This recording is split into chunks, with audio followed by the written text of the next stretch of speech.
And I wanted to ask you, I wanted to pivot because, you talked about drawing the line in the sand and picking sides.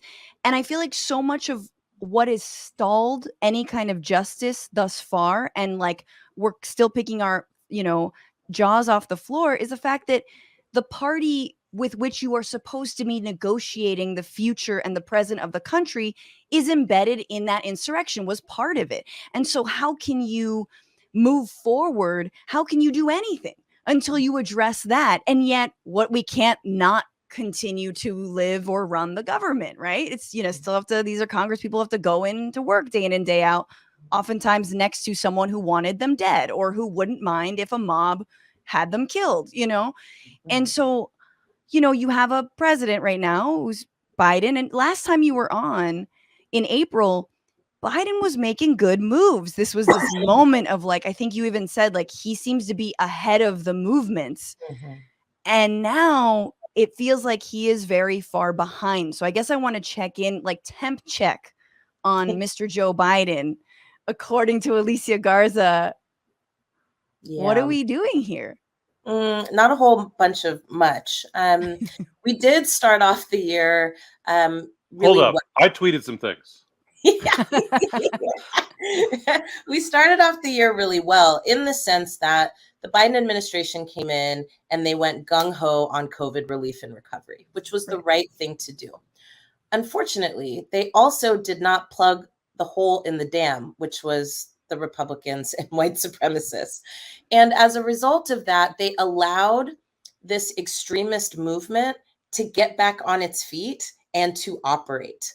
And I think one of the things that is really unfortunate is that because of that, because they did not take this movement seriously, because they did not take the salience of this movement seriously, what they went back to was the same old shit, right? They went back to the same game plan, the same plays. And I'll give you an example.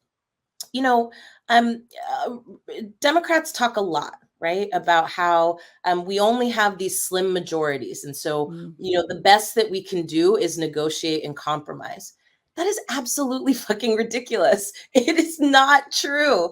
Black voters led a multiracial coalition to hand over the keys, right? We were like, hey, check this out. We want change. We're going to give you the majorities that you need in order to do that.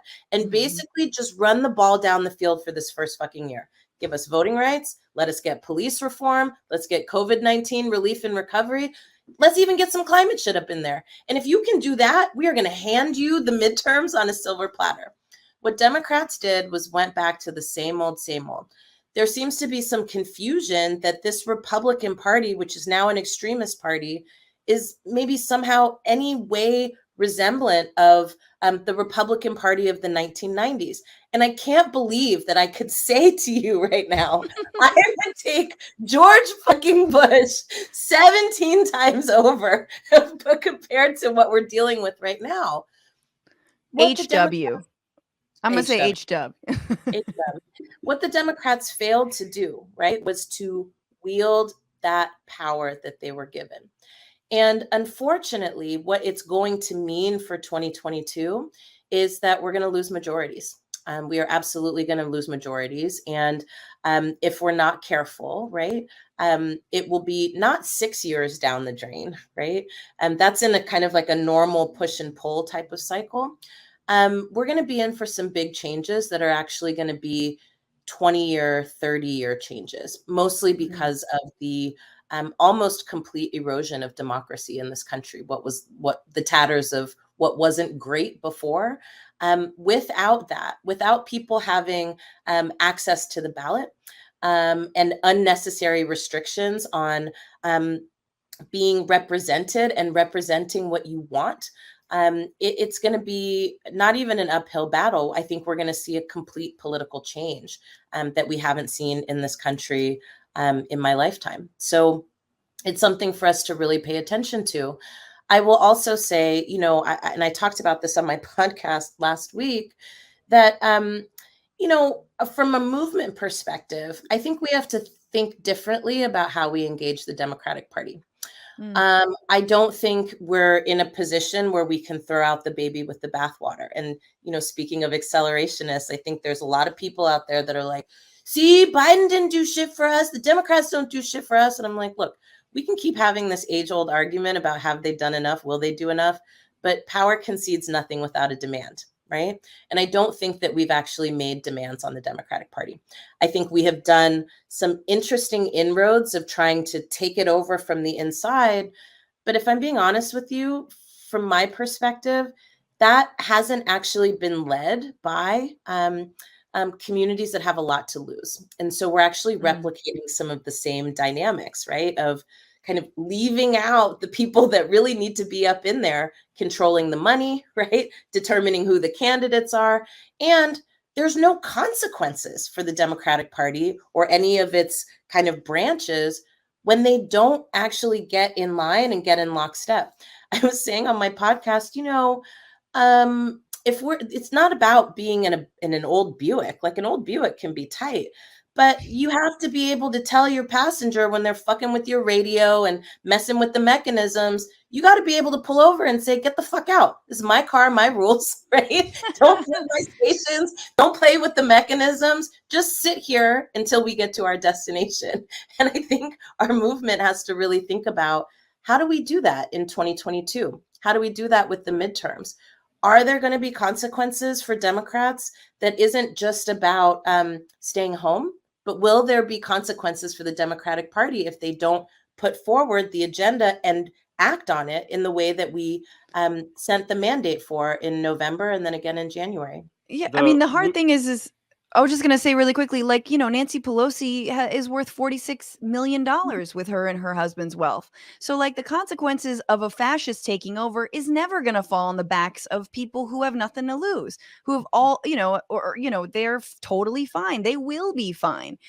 They're not in precarious situations. Then you got John Ossoff introducing this legislation, being like, no, Congress people and senators cannot trade in stocks. And I feel like it's his little trying to shoot his shot because he knows, senator from Georgia elected, as you're saying, on this with this popular movement, grassroots movement, to do something, hasn't been able to. And so at least there's a little bit of like, nuh-uh, the future of the Democratic Party is not you, Pelosi. It's us. Anyway, NATO, sorry, I cut you off. I mean, I'd like to hear more about your vision of what, like, people talk a lot about, like, we need to elect them and then we need to hold them accountable, and not concretely about what that looks like, other than some angry tweeting and dunking, which look, cathartic, but like, it seems like what's so hard for me to process about this moment is that in many ways, like, social movements are as strong as they've ever been in our lifetime, but not strong enough. And like, that there's like Congressional Progressive Caucus, and people like Ilhan Omar, and like that those, I'm old enough to remember when the standard bearer of the progressives in Congress was Dennis Kucinich, like, and Sure. like, we've made progress. Yeah. Yes, we have. So it's like but it's not enough. And so, it seems like very concretely, like consequences means being willing to challenge incumbents in primaries, which is good and should happen more of. But then it raises the other problem that you were talking about earlier, Alicia, about, like, if we win those elections, are we ready to govern? And if we have people who take those seats who, like, aren't ready to have to vote on 5,000 bills and amendments and know how the committees work, and like all the parliamentary procedures, they're just going to get rolled in there. And we've seen it happen before. Well, absolutely. So I think there's a few things that need to happen movement-wise. One, I think we could do a lot more brushing up on our Civics 101. I'm really surprised most of the time at how little lots of us know about how government works. And so part of, like, and I've been included in that, right? Like, sometimes I have to look shit up, like, what is the fucking filibuster? And like, how does that thing work? And right? We can't be afraid or ashamed to go back to that, right? I mean, public education in this country is such that, like, people aren't deeply steeped in that. You take a class once in high school and then that's it, right? But being a participating member of this country means we actually have to know how it's run. And if we hope to make change, it's not about knowing how it's run so we can play the game. It's actually just about knowing procedure and knowing what your chess moves can and can't be. And it helps sharpen your demands, right? Second thing I think is really important is that the day after elections happen, right? Or the day after people are sworn in is exactly the day where you have to be sitting with them, having a conversation about your agenda and what you want to see happen. I think we have to stop supporting people because of popularity. We have this phenomenon in politics where we try to Bernieize everybody and make them kind of a pop culture icon. Silver And bullet. yeah, that's all great and fine. Like, it's good to popularize progressive candidates, but we still have to know what they actually stand for and what they don't. I just saw a very controversial article recently asking about whether or not, Stacey Abrams was a moderate or a progressive. And I was like, I think people need to have this conversation. I think lots of people just know her for her stances on voting rights, but we don't get into those nitty gritties about where people stand on our issues, especially because we get stuck in this. I want the first Black, I want the first woman, I want the first blah, blah, blah. I always tell people I don't support anybody Black if they don't have a progressive agenda. I just don't. And I can love the fact that you're the first Black person to do a thing. And I can also not support or endorse what you're doing as the first Black person in that thing. And we have to be able to walk that line. And then the third thing I think is really important, Nato and Francesca, is I think that we've got to be very, very, very, very, very clear about carrots and sticks. Now, I will say that, just recently, people have been talking a lot about San Francisco politics, right? And what's happening in the Tenderloin and Mayor Breed and kind of going the fuck off about police intervention. Everyone, welcome to the next 7 hours of the podcast. There's so much to talk about in there, but this is where I'm going to say it's so important to put alternatives on the table. I think we forget that legislators, most of them, they're not experts in policy.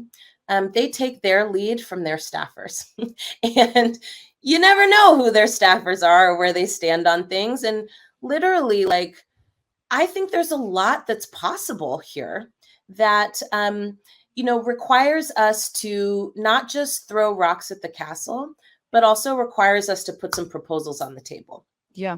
And I'll just say lastly in this, to wrap it up, I don't want to do that thing where it's like, well, if you don't have a solution, you have no right to speak. But I do think it's what challenges us, right, to really sharpen our practice around how we hold people accountable. What are we holding them accountable around? Right? Yeah. What are we hold, like, whether or not they're likable? That doesn't fucking matter. Like, are they moving the right policy? Are they moving money? Do we show up in their budget? Right? Those are the litmus tests that we should be using. Yes. And outside of that, I think we're going to have a really hard time. I just have a final question because, since we last spoke, the Build Back Better Act has been, I have a final question too. Floated and tanked. No, Nato, we gotta move on. We really do. I'll be less long-winded. Final question. I gotta edit this motherfucker when we're done.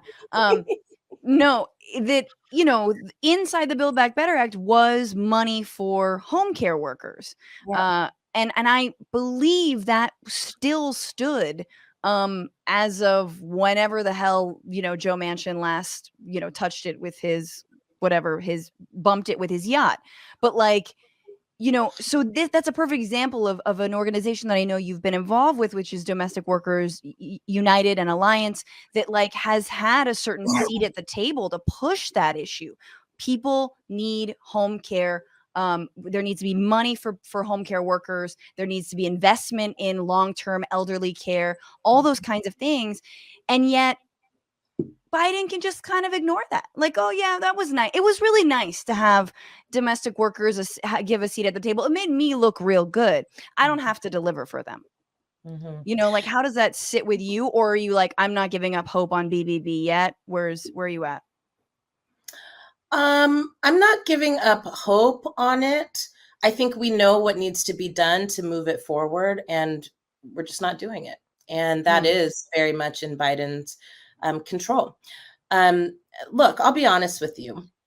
You know, when people want to get a thing done, even if you're not a voting member, you can make it real easy or real hard for somebody's career, right?